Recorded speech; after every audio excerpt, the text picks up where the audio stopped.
শুভ সন্ধ্যা বন্ধুরা, কেমন আছো? আশা করি ভালো আছো, সুস্থ আছো। আর আমিও অনেক অনেক ভালো আছি। আর দেখো বাইরে হচ্ছে বৃষ্টি আর আমি করছি খিচুড়ি। আজকে হঠাৎ করেই ঠিক হলো খিচুড়ি হবে, কেননা দেখো বাইরে সন্ধ্যা হয়ে গেছে আর কিন্তু বৃষ্টি হয়েই যাচ্ছে। আজ দুপুর থেকে আরম্ভ হয়েছে বৃষ্টি, মানে বৃষ্টিটা শুরু হয়েছে দুপুর থেকে।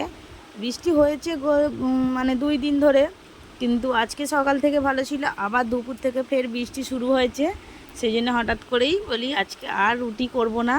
রুটি তো রোজেরই খাই, কিন্তু আজকে খিচুড়ি বানাবো। আর দেখো এদিকে ভাতটা মানে চাল ডালটা সিদ্ধ চাপিয়ে দিয়েছি, আর এদিকে দেখো আলুটাও মানে কেটে রেখেছি। এখানে দেখো বড় বড় করে আলুটাও কেটে রেখেছি। আর খিচুড়িতে আলুটা কার কার ভালো লাগে কমেন্টে জানাবে, আমার তো খুব ভালো লাগে। আর এদিকে পেঁয়াজ টমেটো আদা রসুন সব মানে কেটে নিয়ে আর আদা রসুনটা পেস্ট করে নিয়েছি দেখো। আর নিয়ে যে আর এদিকে দেখো সব জামা কাপড় ঝুলছে, যেহেতু বৃষ্টি হচ্ছে বাইরে কিছু শুকাচ্ছে না, সেই জন্য আর দেখো সব জামা কাপড় ঝুলছে। আর চলো আমি কড়াইটা বসিয়ে দিই। দেখো কড়াইটা এখানে বসিয়ে দিয়েছি, কড়াইটা বসিয়ে এখানে তেল দিয়ে দিচ্ছি। আলুটা হালকা ভেজে নেবো, কেননা আলুটা না হালকা ভাজলে ভালো লাগবে না, একদম কাঁচা কাঁচা দিলে তার ভালো লাগবে না। সেজন্য দেখো কড়াইতে তেল দিয়ে দিয়েছি, এবার আলুগুলো দিয়ে দেবো। আর খিচুড়ি কে কীরকমভাবে করো আমি জানি না, আমি তো এরকমভাবেই করি। আবার অনেকেই আছে প্রেসার কুকারে খিচুড়ি করে, কিন্তু আমি প্রেসার কুকারে খিচুড়ি করি না।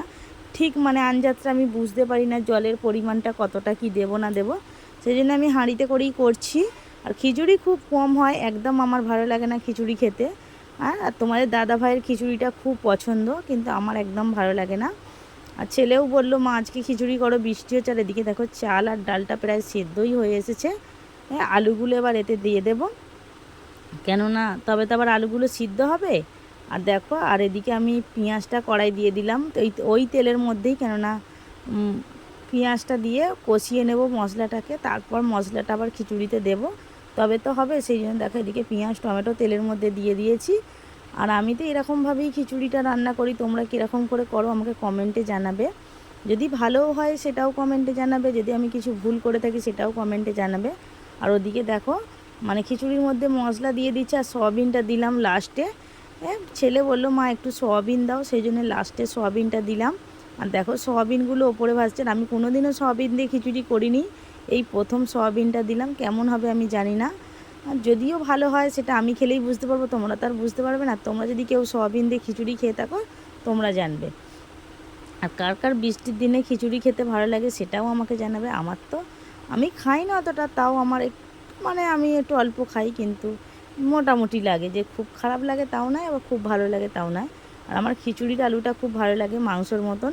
আমি যেরকম মাংসের আলু পছন্দ করি, খিচুড়ির আলুটাও আমি পছন্দ করি। আর দেখো আমার খিচুড়িটা এদিকে মানে হয়েই এসেছে দেখো। এবারে আমি গ্যাসটা অফ করে দেবো, দিয়ে রেখে দেবো। তোমার দাদাভাই আসবে, আর তোমার দাদাভাই যখন বাড়িতে এলো পুরো কাক ভেজা ভিজে গেছে, কি বলবো, মানে বৃষ্টি তো থামেই নেই, আর সেই জন্য পুরো ভিজে গেছে। আর এদিকে দেখো তোমার দাদাভাই এসে জামা কাপড় ছেড়ে নিয়ে খিচুড়ি দেখে তো খুব মানে খুশি, ও খিচুড়িটা খুব ভালোবাসে সেই জন্য। আর আমি এদিকে দেখো সবার জন্য মানে খিচুড়ি তুলে নিচ্ছি, আমার ছেলেরা তোমার দাদাভাইয়ের। আর খিচুড়িটা মানে ঠান্ডা না হলে তো খাওয়া যাবে না গরম গরম, সেই জন্য দেখো আমি খিচুড়িটা আগেই বেড়ে নিচ্ছি। আর ছেলেকে বললাম একটু ভিডিওটা করে দিতে, তাই ছেলে করে দিচ্ছে। আর দেখো আর ছেলে বলছে মা আমাকে একটু আলু দেবে, আমি ঠিক আছে আলু দেবো। আর দেখো আর ছেলে বেশি খাবে না, অল্প একটুখানি খাবে, ও তো মানে ভাতও খেতে চায় না, ওই একটুখানি খাবে। আর এই আমিও অল্প নেবো, তোমার দাদাভাইকে দেবো। আর আজকে খুবই মানে কি বলবো বিষয়টা, দেখো খিচুড়ির কালারটাও খুব সুন্দর এসেছে, আর খিচুড়িটাও খুব ভালো হয়েছে, আর টেস্টফুল খুব ছিল যখন খাচ্ছিলাম। আর ভয়েসটা তো লাস্টে দিয়েছি। চলো খিচুড়িটা আমরা খেয়ে নিই, তোমরা ভিডিওটা দেখতে থাকো, আশা করি তোমাদের ভালো লাগবে। আর যদি ভিডিওটা ভালো লাগে লাইক কমেন্ট করবে, আর মানে শেয়ার করে দেবে ভিডিওটা। আর কে কোথা থেকে ভিডিওটা দেখছো সেটাও আমাকে কমেন্টে জানাবে। চলো অন্য দিন দেখা হবে অন্য একটি ব্লগে, ততক্ষণ ভালো থাকো সুস্থ থাকো আর আমার পাশে থেকো। আর ভিডিওটা ভালো লাগলে চ্যানেলটা সাবস্ক্রাইব করে দিও। চলো বন্ধুরা, টাটা।